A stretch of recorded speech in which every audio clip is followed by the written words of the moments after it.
Oke, selamat datang Pak Teo di Rumah Sakit Kabu Intan Medika. Terima kasih atas waktunya bisa ikut di podcast Rumah Sakit Kabu Intan Medika. Kita sharing ilmu-ilmu atau info-info ke sahabat-sahabat Intan Medika di luar sana nih Pak. Siap. Nah, biasanya kami sharing info tentang medis nih Pak. Okay. Cuman untuk hari ini kita berbeda sedikit nih. Baik. Ya, kami undang Pak Teo dari BPJS Tenaga Kerja, ya Pak ya. Okay. Bapak ini kan Pak Teo adalah Kepala Cabang BPJS Tenaga Kerja untuk cabang Provinsi Bangka Belitung ya Pak, benar ya? Oke, iya. Nah, BPJS Tenaga Kerja itu tuh barang apa sih Pak? Bisa dijelaskan sedikit nggak Pak ke para sahabat Intan Medika? Baik, Bu Ena, ya. BPJS Ketenagakerjaan itu sekarang kita menyebutkannya BP Jam Sostek ya Bu Ena. Oh, BP seperti ini ya Pak ya? Oke, baik. Jadi di 2014, tepatnya di 1 Januari tahun 2014, mulai diberlakukan Undang-Undang 24 tahun 2011 itu terkait pembentukan BPJS. Jadi BPJS Tenagakerjaan itu adalah satu dari 2 BPJS yang ada di Indonesia ini, di mana BPJS Tenagakerjaan punya tugas khusus untuk memberikan jaminan kepada seluruh tenaga kerja Indonesia, baik yang ada bekerja di Indonesia ataupun tenaga kerja migran yang berada di luar negeri, dan tenaga kerja asing minimal 6 bulan berada di negara kita sudah harus dilindungi melalui BPJS Tenagakerjaan. Oh, oke. BPJS Tenagakerjaan ini tentu sudah familiar kalau kita mungkin dengan perusahaan-perusahaan swasta dengan panggilan BP Jam Sostek, atau dulu kita sebutannya adalah PT Jam Sostek Persero. Jadi sekarang menjadi BPJS Tenagakerjaan. Iya. Oh, jadi intinya tuh kalau BPJS Tenaga Kerja atau BP Jam Sostek sekarang ini dia lebih melingkupi untuk para tenaga kerja ya Pak ya? Betul sekali. Jadi beda sama BPJS Kesehatan Pak? Nah, jadi seperti yang saya sampaikan tadi, ada 2 BPJS di negara kita. Konsepnya itu sendiri sebenarnya sama seperti sepatu nih Bu. Jadi sepatu itu kan punya pasangan ya, ada kanan, ada kiri, dan punya tugas yang masing-masing juga punya tugas untuk melindungi yang kanan ataupun yang kiri untuk melindungi yang kiri. Begitu juga dengan BPJS Tenagakerjaan dan BPJS Kesehatan. Kalau BPJS Kesehatan yang masyarakat mungkin sudah sangat mengenal ya, BPJS Kesehatan itu diberikan amanah oleh undang-undang untuk memastikan seluruh rakyat Indonesia mulai dari lahir terus sampai nanti masa tua dan meninggal itu untuk memberikan jaminan kesehatan bagi seluruh rakyat Indonesia. Sementara BPJS Tenagakerjaan tugasnya sesuai dengan amanah undang-undang menyelenggarakan 5 program Bu Ena. Jadi ada perlindungan jaminan kecelakaan kerjanya, ada perlindungan jaminan kematiannya di situ, ada jaminan hari tua, ada jaminan pensiun, dan yang terakhir itu ditambahkan program jaminan kehilangan pekerjaan. Jadi ada 5 program yang diselenggarakan oleh BPJS Tenagakerjaan dan 1 program oleh BPJS Kesehatan. Yang ini ya Pak ya, 5 program itu ya? Kecelakaan kerja, hari tua, pensiun, kematian, sama kehilangan pekerjaan. Betul sekali Bu Ena. Iya. Masih terkait apa sih beda dengan BPJS Kesehatan tadi?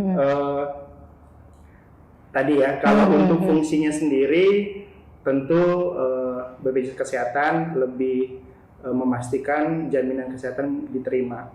Sementara BPJS Tenagakerjaan menyelenggarakan 5 program tadi. Sering di masyarakat kita menanyakan sebenarnya perlu mana sih? Perlu BPJS Kesehatan atau BPJS Tenagakerjaan? Jadi saya sampaikan seperti filosofi sepatu tadi kita kan nggak mungkin menggunakan sepatu hanya kanan saja atau kiri saja, karena itu akan saling melengkapi dan tentunya seperti dengan fungsi dari sepatu itu akan memberikan kenyamanan dan juga keamanan bagi kaki kita. Begitu juga dengan BPJS Kerjaan harus saling melengkapi. Kalau udah punya kartu BPJS Kesehatan, seyogianya dia harus punya kartu BPJS Tenagakerjaan juga, dan begitu sebaliknya. Ya berarti peran BPJS TK dengan kesehatan ini masing-masing sudah ada porsinya ya, Pak Teo ya. Seperti tadi yang Bapak bagus banget tuh filosofi sepatu itu. Kayaknya lebih nangkep ke teman-teman ya. Oke, nah kalau misalnya kalau BPJS Kesehatan mungkin orang-orang di sana di luar sana sudah pada paham kali ya, harus untuk bisa menjadi keanggotaannya itu kepesertaan itu seperti apa. Nah kalau untuk BPJS TK sendiri atau BPJS Sostek ini persyaratan untuk menjadi peserta itu apa sih, Pak Teo? Ya, terima kasih nih Bu Ena. Jadi kalau untuk menjadi peserta BPJS Kerjaan sebenarnya persyaratannya cukup mudah ya. Kalau memang tenaga kerja tersebut bekerja di perusahaan ataupun yang ada pemberi kerjanya seperti perusahaan ataupun di pemerintahan dan yang lainnya yang memiliki badan usaha, maka yang diperlukan itu hanya surat izin usahanya, terus NPWP, kartu KTP dari masing-masing karyawannya, juga kartu keluarga. Jadi itu udah bisa menjadi persyaratan untuk mendaftar di BPJS Tenagakerjaan.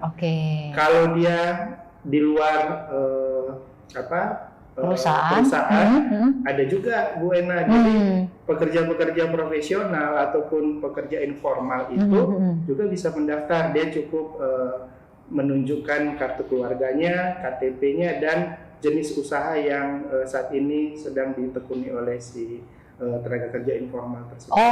Berarti tidak harus perusahaan yang mendaftarkan karyawannya, Pak. Sebenarnya individu pun jika dia punya usaha, dia bisa mendaftarkan sendiri. Kalau misalnya kalau tadi kan dia individu, dia tidak bekerja di perusahaan, tetapi dia punya usaha.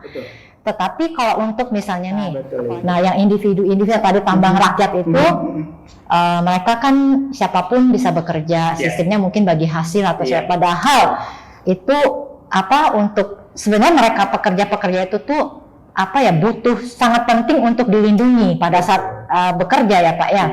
Nah itu apakah mereka bisa daftar juga Pak? Jaminan sosial ini kan memang produknya negara buat memastikan seluruh rakyat Indonesia itu mendapatkan perlindungan jaminan sosial. Jadi tidak boleh memilah-milah milik siapapun. Rakyat Indonesia punya hak yang sama untuk mendapatkan kesejahteraan sosial, jaminan sosial, dan hak-hak lainnya. Kembali ke pertanyaan Bu Ena tadi, apakah penambang-penambang yang memang bekerja secara mandiri itu bisa juga ikut jadi peserta kita?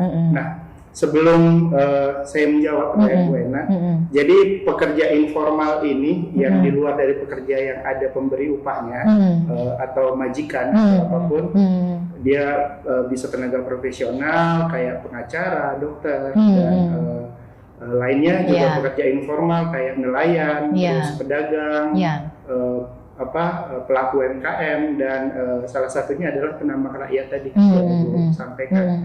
Kenapa dia juga butuh jaminan?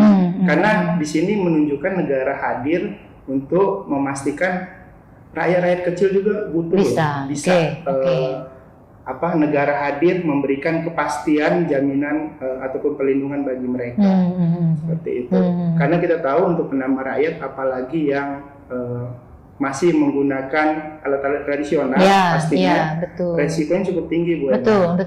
Resikonya cukup tinggi, dan kalau seandainya ini terjadi dan kita menganggap mungkin tenaga kerja itu bukan bagian dari pekerja formal, terus siapa yang akan melindungi mereka kalau bukan mengikuti program jaminan seperti ini? Nah, kami sebagai penyelenggara jaminan sosial hanya memastikan negara bisa hadir di situ, memastikan rakyat-rakyat kecil, termasuk juga pekerja-pekerja informal seperti penambah rakyat tadi juga bisa mendapatkan jaminan minimal kecelakaan kerja dan jaminan kematiannya mereka sudah punya. Seperti itu, Bu. Iya.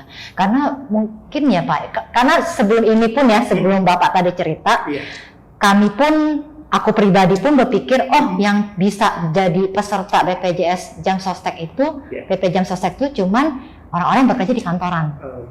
Yang non kantoran udah nggak bisa, gitu loh. Karena ini kan kita tahu nih Pak, BP Jam Sostek itu kan lebih mengcover para tenaga kerja yang kemungkinan misalnya ada kecelakaan lah akibat bekerja atau ada kematian akibat bekerja, berbeda dengan BPJS Kesehatan tadi ya Pak ya. Betul. Nah, kami pernah terima pasien nih Pak di rumah sakit Kim, tambang rakyat, itu kita tambang rakyat lebih halus ya. Pekerjanya itu terkena kepalanya sama alat berat, gitu. Robek sininya Pak, harus operasi di area kepala, yang itu biayanya tidak murah Pak, karena itu sudah operasinya udah khusus. Nah, yang punya tambangnya hanya membantu biaya senilai tindakan operasi saja. Sedangkan kalau operasi sudah buka kepala itu Pak, udah otomatis rawatnya di ICU. Berapa lama rentang dirawatnya tergantung kondisi pasien, stabilnya berapa lama. Ujung-ujungnya beliau, Pak pasien dan keluarga pasiennya tidak mampu untuk membayar di ujungnya. Karena pada saat kami tanya, punya BPJS Jam Sostek nggak punya, tidak didaftarkan. Karena dianggapnya kami bukan karyawan sah, kami tidak ada didaftarkan seperti itu. Nah ternyata pada saat tahu begini, ini makanya aku bilang mungkin ilmu atau info yang sangat bermanfaat banget bagi sahabat Intamedika, apapun profesi mereka di luar sana ya Pak, yang tidak apa istilahnya itu tidak membatasi seperti tadi Bapak bilang, negara tidak membatasi atau memilah atau menganaktirikan, menganak emaskan siapa yang kami cover, siapa yang tidak kami cover. Jadi intinya semua bisa sebenarnya kalau mau sebagai peserta mandiri istilahnya Pak ya. Nah itu kalau perusahaan nih Pak, perusahaan ini kan iurannya sudah jelas tabelnya ya, berapa persen ditanggung perusahaan, berapa persen ditanggung karyawan ya kan. Nah kalau mandiri ini sistemnya gimana Pak? Iurannya apakah mahal atau masih terjangkau ya? Tentunya kalau pekerja mandiri atau pekerja informal itu kita ini sedang mendorong nih, termasuk rumah sakit Intamedika ini juga sudah, kami terima kasih sudah membantu mensosialisasikan program BPJS ini. Jadi untuk pekerja informal kayak teman-teman kita tadi penambah rakyat itu, jadi benar yang Ibu sampaikan, tabel upahnya itu sebenarnya sudah ada. Jadi range terendahnya itu adalah dengan iuran 16.800 per bulan. 16.800 saja Pak. Per tenaga kerja. Iya, per orang. Iya, oke. Dengan 16.800 rupiah per tenaga kerja per bulan, apa yang mereka dapatkan? Jadi kalau seandainya terjadi resiko kecelakaan tadi sampai harus operasi kepala dan lainnya itu, seluruh biaya sampai dengan dipastikan si tenaga kerja tersebut bisa beraktivitas kembali ataupun dinyatakan oleh dokter cacat dan lainnya, itu semua biayanya ditanggung. Tuh. Coba Pak. Iya. Jadi tidak ada batasan biaya berapapun sesuai dengan kebutuhan medis itu akan di cover. Terus selama si tenaga kerja harus dirawat, terus ataukah masih dalam pemulihan belum bisa beraktivitas, maka BPJS Kerjaan punya tugas membayarkan upahnya selama dia tidak bisa bekerja tadi. Misalnya harus 3 bulan dia belum bisa mencari nafkah, bisa, maka 3 bulan itu pun BPJS Kerjaan harus membayarkan penghasilannya agar keluarga yang di rumah, walaupun mungkin bisa jadi tenaga kerja tersebut adalah tulang punggung dari keluarganya, mereka masih tetap bisa mendapatkan uang untuk mencukupi kebutuhan setiap harinya. Jadi itu tugasnya. Dan apabila yang bersangkutan mengalami cacat pun baik fungsi, anatomis bagian ataupun cacat tetap, itu ada persentase yang diatur di ketentuan yang sudah diatur oleh pemerintah di PP 44 dan diperbarui di PP 82 2019. Jadi manfaatnya diperluas lagi. Selain itu Bu Ena, ada juga kalau seandainya memang meninggal dunia nih, maaf, bagi tenaga kerja yang mengalami kecelakaan kerja, maka ahli waris akan mendapatkan 48 kali upah yang dilaporkan ke BPJS Ketenagakerjaan. Ditambah bantuan pemakaman, terus ada juga santunan berkala, dan yang paling saya rasa cukup membantu ya, sebesar namanya beasiswa bagi 2 orang anak dari tingkat TK sampai nanti lulus kuliah di S1. Jadi dipastikan anak-anaknya, 2 orang anak itu tetap mendapatkan pendidikan yang layak, mulai dari tingkat TK sampai lulus S1 kuliah, kepada anak-anak dari tenaga kerja yang meninggal dunia akibat kecelakaan kerja. Berarti luar biasa ya Pak Teo. Sebenarnya DP Jam Sostek ini mengcover para tenaga kerja ini ya Pak. Kita kalau bahas manfaat nih Pak. Yeah. Kalau di bannernya DP Jam Sostek ini kan ada 5 nih. Saya bisa cerita sekilas, nggak apa-apa, dari 5 ini kita bahas satu coba Pak. Baik. Ya. Bu Ena maunya dari mana dulu nih? Kecelakaan kerja yang sering terjadi ya, kayak tadi contoh pasien ya. Iya, betul. Iya. Untuk jaminan kecelakaan kerja sendiri adalah perlindungan yang diberikan kepada peserta pada saat mulai dia satu langkah akan memulai aktivitasnya ataupun bekerja, sampai dengan satu langkah lagi dia kembali ke depan rumahnya. Apabila terjadi resiko sosial, ekonomi, tentunya BPJS Ketenagakerjaan akan memastikan dia mendapatkan jaminan, baik kalau dia harus dirawat di rumah sakit tadi, pengobatannya itu unlimited, terus ada bantuan transport, misalnya kejadiannya dari suatu desa harus dibawa ke rumah sakit, butuh ambulans, dan setelah dilakukan penanganan pertama juga ternyata perlu dirujuk ke luar kota ataupun ke luar pulau menggunakan fasilitas pesawat ataupun kapal laut, itu semuanya diberikan bantuan transport. Jadi kalau untuk darat dia maksimal 1.500.000, untuk kapal itu menggunakan kapal itu 2 juta transportasi laut, dan kalau pesawat bisa sampai dengan 10 juta. Jadi bisa dibawa misalnya dari kita dari Rumah Sakit Intan Medika, ternyata harus dirujuk ke Jakarta misalnya, ataupun kemana, nanti itu bisa dapat bantuan transport.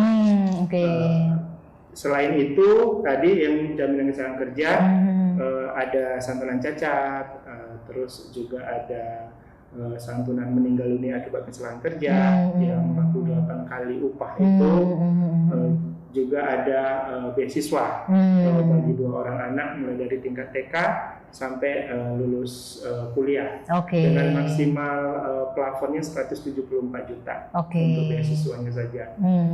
Terus yang melekat lagi dari jaminan kecelakaan kerja itu sebenarnya jaminan kematian, Bu.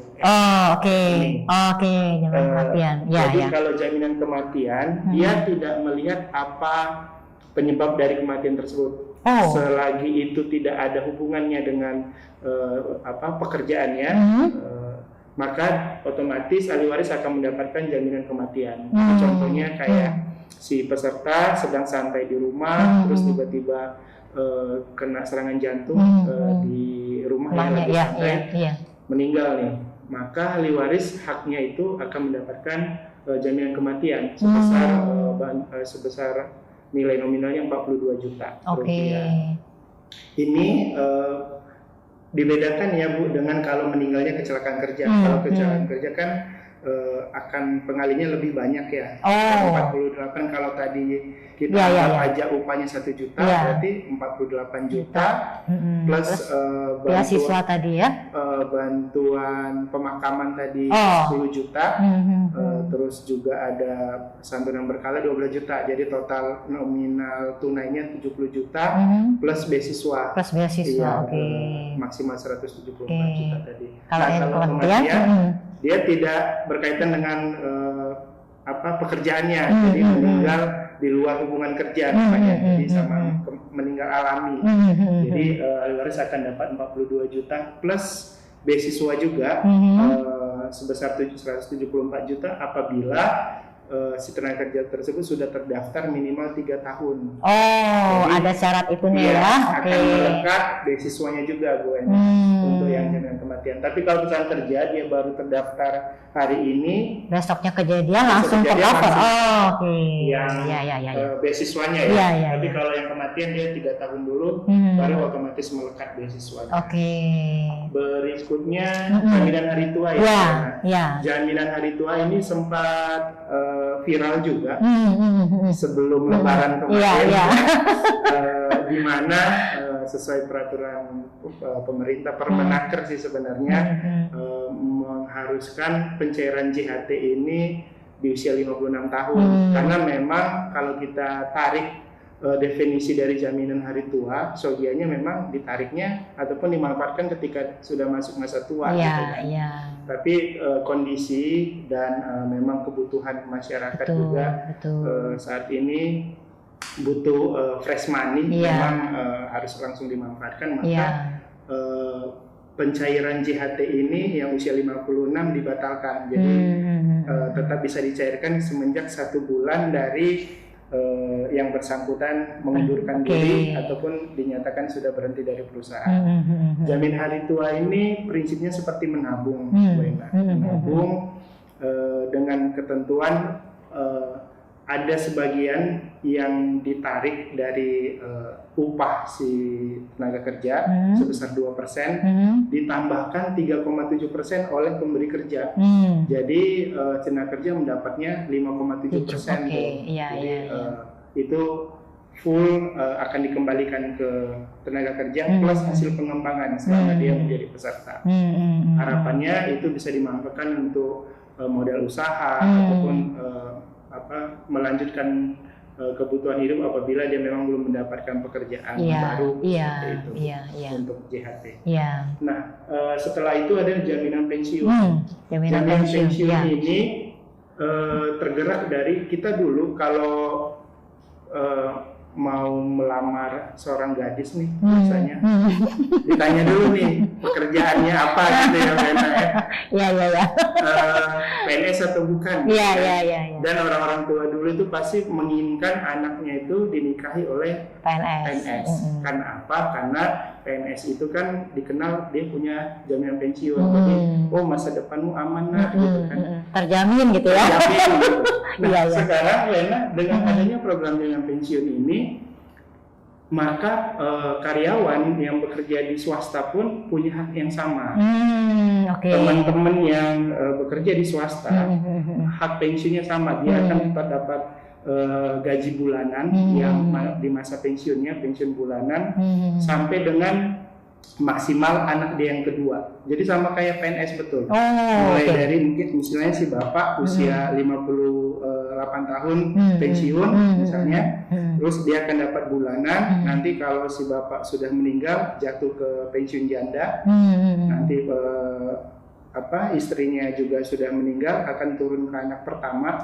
Kalau anak pertama yang sudah berusia 23 tahun atau sudah menikah, turun lagi ke anak kedua. Anak keduanya sudah menikah ataupun sudah berusia 23 tahun, baru hilang hak pensiun dari keluarga tersebut. Jadi panjang ya Pak? Panjang sama persis yang diterima oleh teman-teman PNS. Jadi kalau memang di undang-undang itu menyebutkan bahwa setiap rakyat mempunyai hak yang sama untuk mendapatkan kesejahteraan dan lain-lainnya, itu makin kesini negara mulai mewujudkannya. Ini kelihatan dari tadi yang saya bilang, baik dia sebagai PNS, TNI Polri ataupun sekarang karyawan swasta, haknya sudah sama, sudah ada jaminan pensiunnya. Nah, jaminan pensiun ini ada persyaratan nggak, misalnya bisa mendapat jaminan pensiun jika sudah berapa tahun keanggotaan gitu Pak? Kalau jaminan pensiun ini semenjak dia terdaftar ikut program jaminan pensiun, haknya sudah melekat. Jadi kalaupun misalnya di suatu perusahaan dia baru 3 tahun ikut program jaminan pensiun, terus berhenti, dia apakah mau membuka usaha baru misalnya, tentunya kan dia tidak akan melanjutkan jaminan pensiun ini Bu. Tapi selama dia menjadi peserta 3 tahun itu akan diberikan secara langsam pada saat usia dia mencapai 57 tahun. Oh, langsung dikasih total. Oh, oke, sekaligus. Oke. Tapi kalau seandainya dia sudah masa iurnya 15 tahun, semenjak dia terdaftar udah 15 tahun berturut-turut, maka hak dia akan mendapatkan pensiun bulanan tadi. Itu persyaratannya, Bu. Jadi masa iurnya sudah mencapai 15 tahun maka akan dapat bulanan. Tapi kalau dia belum mencapai usia iur 15 tahun akan diberikan langsam. Sekaligus semuanya plus hasil pengembangan selama dia menjadi peserta. Nah, masa iur 15 tahun itu tidak berarti dia cuma boleh bekerja di satu perusahaan selama 15 tahun, enggak kan? Bisa dia pindah ke perusahaan lain, dia tinggal lanjutkan. Perusahaan menengah besar itu sudah diwajibkan seluruh karyawannya mengikutkan jaminan pensiun ini. Gitu. Jadi kalau 2015 nanti mulai terasa yang sudah akan dapat bulanan pensiun di 2030. Startnya dari 2015 ya. Yang dapat bulanan nih. Iya. Bisa juga dapat bulanan yang sekarang ini, tapi kalau kondisinya si peserta itu kecelakaan kerja, peserta itu meninggal dunia kecelakaan kerja, maka jaminan pensiunnya akan dapat juga tiap bulan. Tapi untuk kondisi sekarang sesuai dengan ketentuan yang terendahnya itu sekitar 490 ribuan, yang tertingginya itu sekitar 9 jutaan untuk mendapatkan bulanan. Itu tergantung dari upah yang dilakukan.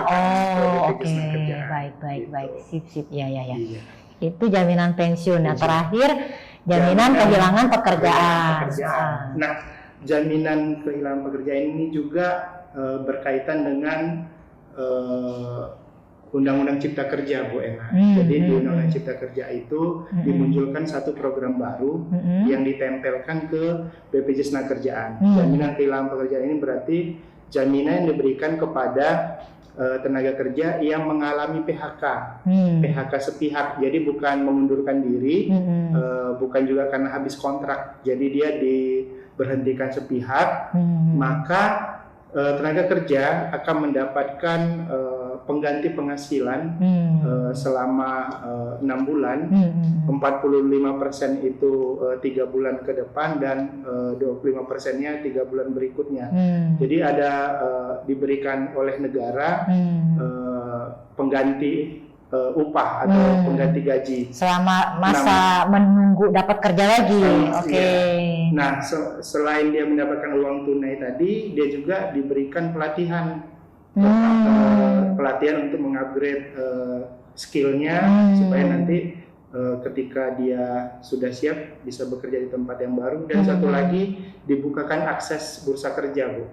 Jadi itu teman-teman yang ter-PHK itu mendapatkan itu uang tunai dari BPJS Kerjaan, bekerja sama dengan Kementerian Tenaga Kerja untuk pelatihannya dan penyaluran akses bursa kerja. Jadi mereka itu diberikan akses untuk mencoba perusahaan-perusahaan yang baru tempat dia melamar.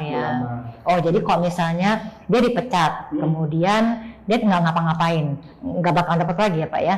Berarti ada syarat dan ketentuan ya? Jadi di bulan pertama dia pasti dapat nih.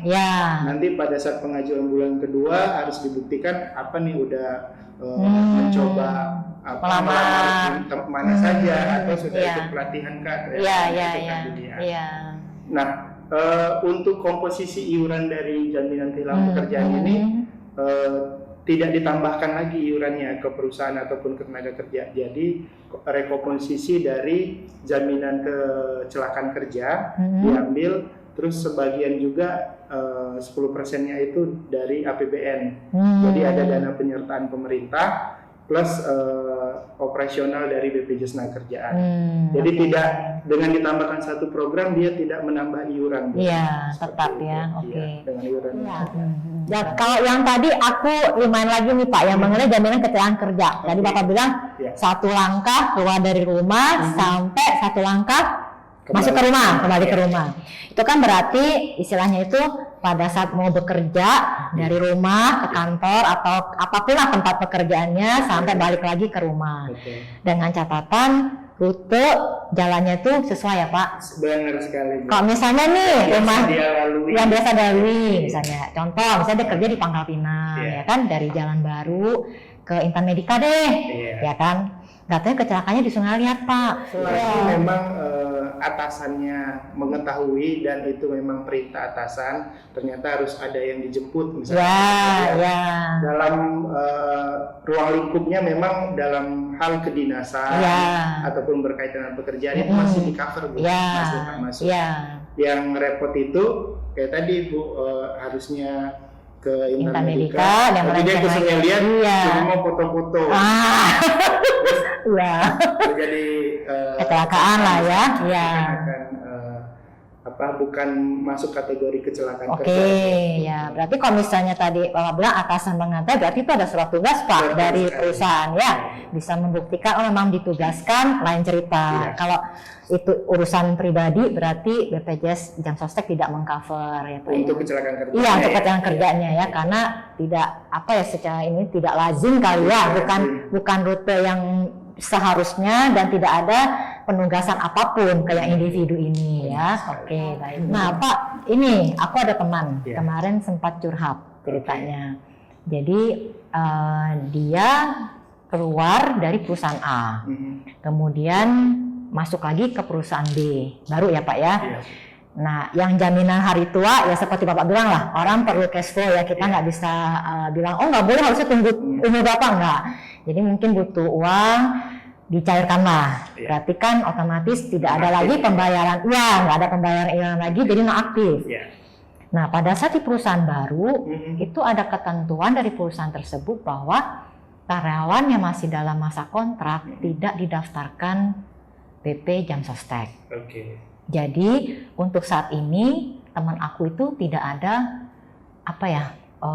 untuk cover perlindungan sebagai karyawan. Padahal kerjanya itu mobilisasinya lumayan setiap hari. Dari kantor ini ke kantor ini dia menawarkan barang lah gitu. Istilahnya kayak sales lah gitu kan. Resiko untuk kecelakaan di jalan itu kan besar sekali ya Pak ya. Nah aku sempat tanya kenapa? Ya satu sisi kalau dia nuntut terlalu ke perusahaannya, nanti dia dikeluarkan, dia nggak dapat kerja. Akhirnya dia ikuti. Nah jadi dari nonaktif ini apakah bisa nggak Pak, kalau misalnya solusinya nih sampai dia tunggu perusahaannya mengaktifkan kembali kepesertaannya, dia ikut yang mandiri tadi tuh Pak, yang Bapak bilang iuran paling kecil itu Rp16.800 per bulan. Bisa nggak Pak? Kira-kira seperti itu. Jadi pertama-tama sih yang patut kita sayangkan itu apabila memang ada perusahaan mempekerjakan orang tetapi tidak memikirkan perlindungannya, tidak memikirkan jaminan sosial dan tenaga kerja tersebut.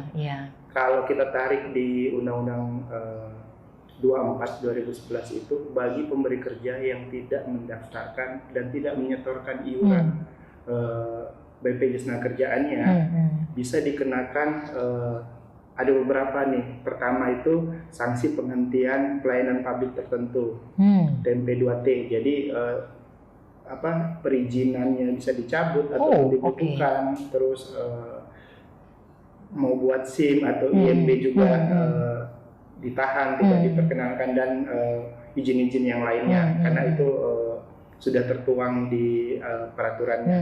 Juga bisa masuk ke ranah pidana, akan dikenakan sanksi maksimal penjara 8 tahun dan denda sebesar 1 miliar. Itu sudah diatur di pasal 55 Undang-Undang 24 tahun 2011. Itu kalau kita bicara tentang peraturannya untuk perusahaan tadi ya Bu ya.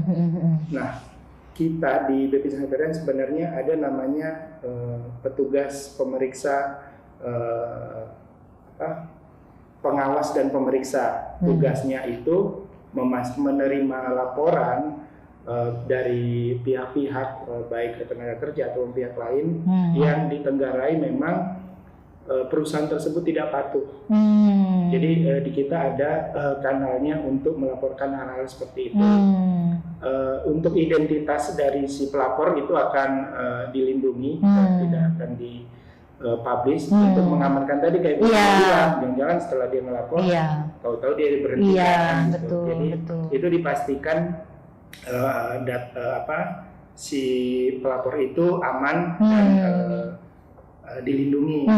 Terus tugas dari Wasrik kita ini, pengawas dan memeriksa ini, berkoordinasi dengan PPNS yang ada di Dinas Tenaga Kerja dengan pihak kepolisian itu untuk memastikan alur penindakan terhadap ketidakpatuhan itu berjalan. Kembali ke pertanyaan Ibu, terus sambil ini berproses gimana nih gitu ya? Kalau seandainya terjadi resiko nih dengan si tenaga kerja yang dipekerjakan, tapi dia belum punya BPJS Ketenagakerjaan, maka sesuai dengan aturannya, kalau dia terjadi resiko kecelakaan kerja, seluruh biaya yang diperhitungkan oleh sama persis yang dihitungkan oleh BPJS Ketenagakerjaan harus dibayarkan oleh si perusahaan.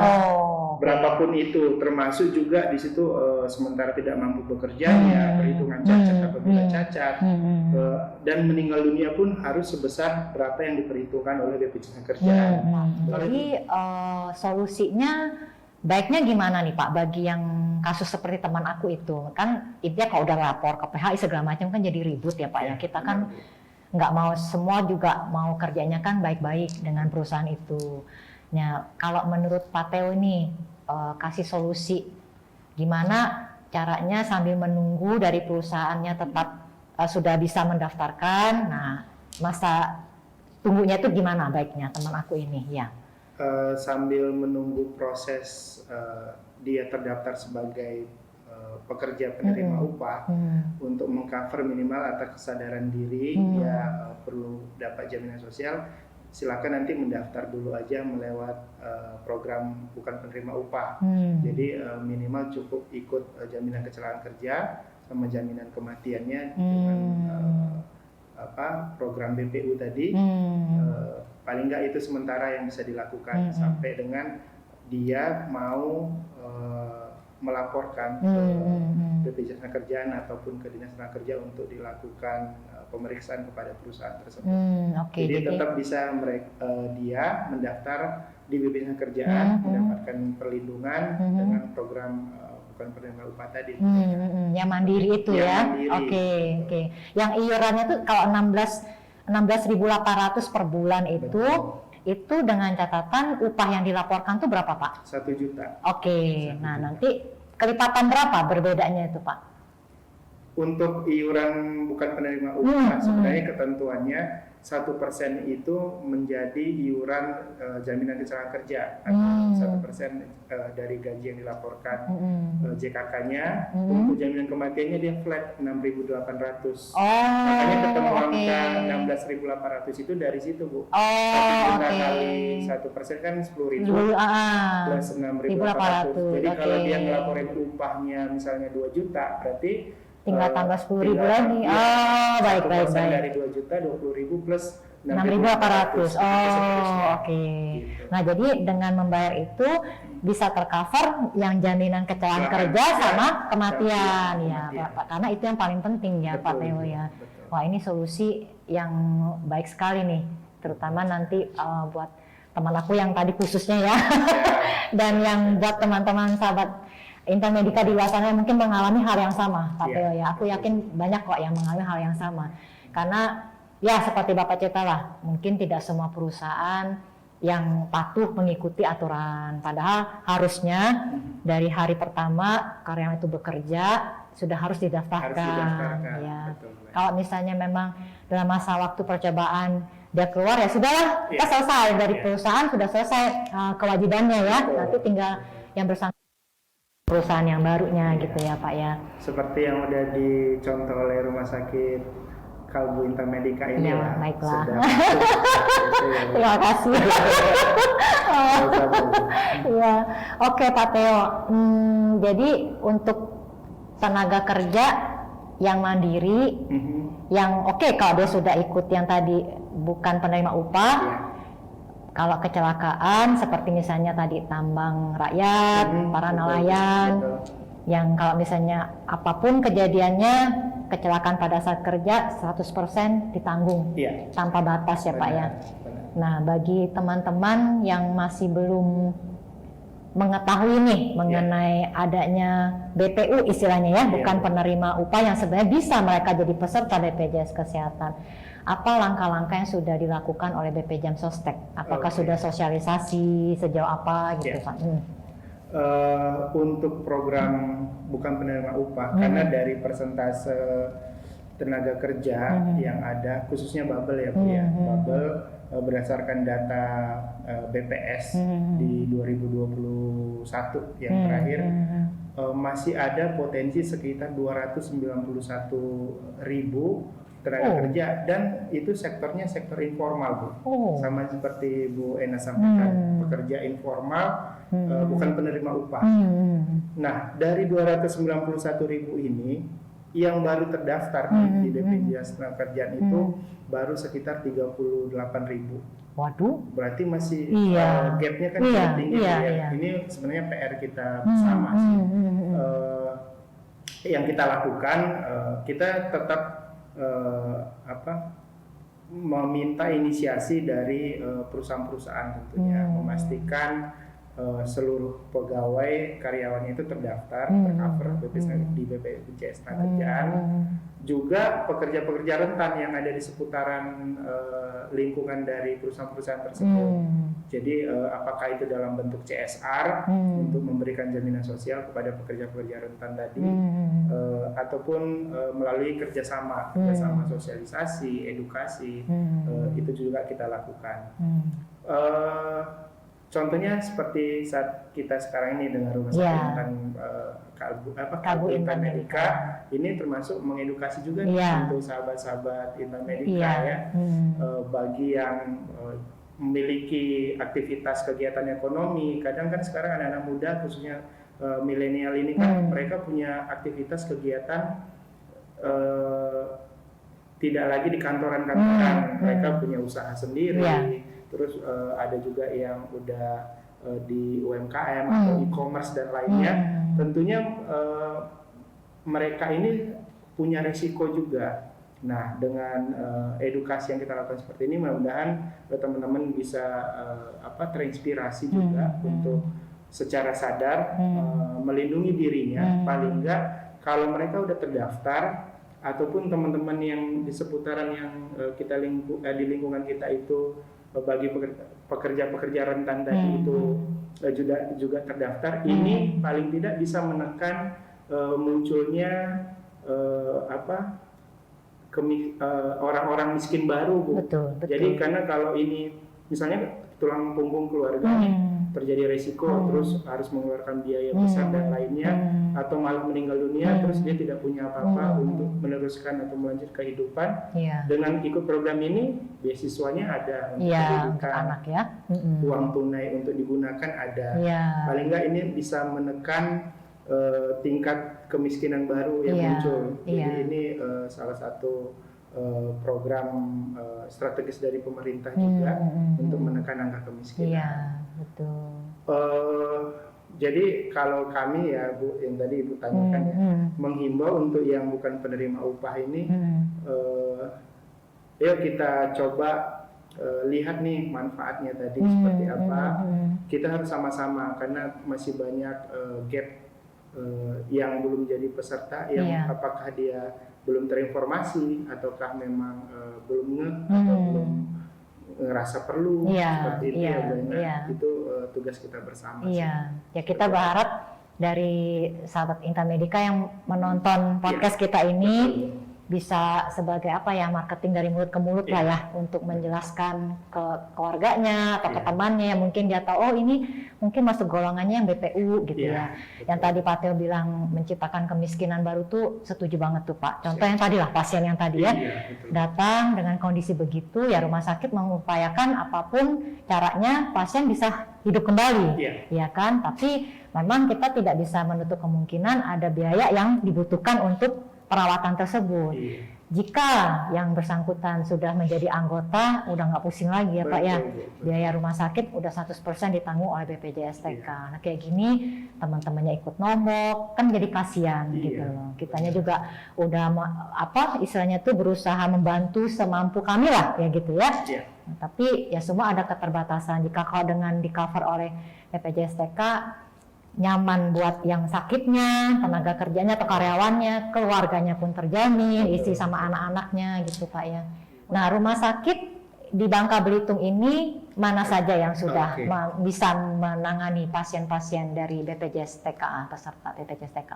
Untuk rumah sakit yang kita jadikan pusat layanan kecelakaan kerja itu sudah seluruh Bangka Belitung ini kita kerjasamakan Bu, termasuk juga rumah sakit Kalbu Intermedika ini. Jadi sahabat-sahabat Intermedika yang memang mengetahui ada orang sekitar ataupun ada peserta dari BPJS Kerjaan yang mengalami kecelakaan kerja, ayo kita ajak untuk mendapatkan perawatan di rumah sakit Kalbu Intermedika. Baik, terima kasih. Terima kasih Pak atas kepercayaan dari BP Jam Sostek untuk kerjasama dengan Rumah Sakit Kalbu Intermedika dalam menangani peserta yang mengalami kecelakaan kerja khususnya ya. Sebelum kita tutup nih Pak, mungkin Bapak bisa kasih tahu nih alamat kantor BP Jam Sostek di Pangkal Pinang itu di mana sih Pak? Jika ada yang mau tanya-tanya nih. Ya. Jadi untuk alamat kantor kita yang di Pangkal Pinang itu berada di Jalan Jenderal Sudirman nomor 9 Selindung, di samping kantor Samsat Pangkal Pinang ataupun di depan seberang dari SPBU Selindung. Oh, oke. Oh, dekat KFC. Dekat KFC. Seberangnya ya. Iya. Orang ngambil JHT, terus langsung makan di KFC gitu kan. Oke. Untuk nomor telepon yang bisa dihubungi bisa di 431 415. Atau call center kita yang secara nasional tanpa biaya itu di 175. Jadi call center kita 175. Atau bisa datang langsung ke kantor BPJS Kerjaan. Bisa juga kalau mau nanya-nanya, kita juga ada namanya agen perisai. Agen perisai ini adalah agen penggerak jaminan sosial seluruh Indonesia yang kita tempatkan di beberapa titik kabupaten kota. Mungkin nanti sahabat-sahabat Intermedika ketemu yang namanya perisai, bisa lewat situ juga, atau unit layanan. Jadi kita juga ada unit layanan di PPN Sungai Liat ataupun unit layanan yang kita tempelkan di BNI Toboali, Bangka Selatan. Mungkin sahabat bisa mendapatkan informasi. Iya, yang terdekat tinggal dipilih gitu ya Pak Teo ya. Maunya kemana? Juga di Belitung, Bu. Di Belitung sudah juga ada kantor cabang kita di Tanjung Pandan, juga di Belitung Timur itu menempel di kantor Dinas Tenaga Kerja Belitung Timur. Ya. Jadi nggak semua harus ke Kota Pangkal Pinang ya Pak Teo, bisa kemana aja. Baik, Pak Teo, terima kasih banyak atas waktunya, atas infonya. Ini sangat penting banget untuk sahabat Intermedika. Jika ada program baru yang mau disosialisasikan, kita bisa ketemu lagi di podcast berikutnya ya. Baik Pak Teo, terima kasih Pak ya. Sama-sama. Ya, sama-sama Pak Teo juga. Thank you.